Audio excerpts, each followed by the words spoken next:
Well, here I am looking at my cricket bat willows. This is an absolutely corking tree. As you can see, it's nice and alive at the top with lots of side shoots, which is what we're now going to be stripping off. We lift that deer guard off, which is super important. We really need the deer guards. And then you can see all those side shoots there. So we need to snip those off. We don't want to just pull it off because it might damage the bark. So I'm actually just going to snip. The little ones come off with a finger. Anything about a foot long needs a little bit more treatment. You can see there where the tree has come away.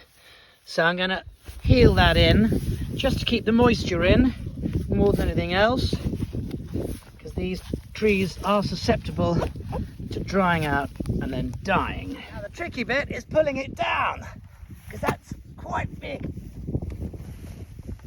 Oh, there we go. I've got it. And then again, all I'm going to do is strip off those little side shoots like that, and then hopefully I won't need to come back again later in the year. Everything will stay neat and tidy, and I'll let it go. Woohoo! You look like an old hand, Nick. Have you done this for many years? Yes, I've learned from the master. Good job. Not so good, this tree, look. No leaves at the top. So we're going to have to snap that off and replant in February. This is another tree, but right at the end, you can see it's absolutely dead as a doornail. Normally I would just snap the tree, but it's such a tall tree, I'm hoping it might do something. So I'll snap off this little bit of dead wood at the top and keep my fingers crossed. And as you'll know by now, here in South Lincolnshire, we have got hundreds of fallow deer. So through painful experiences, I've learnt to put all my trees with a post in a guard. So this tree, which is a new one, is completely dead. Now let's try and take it out and see why it's dead. So there you go.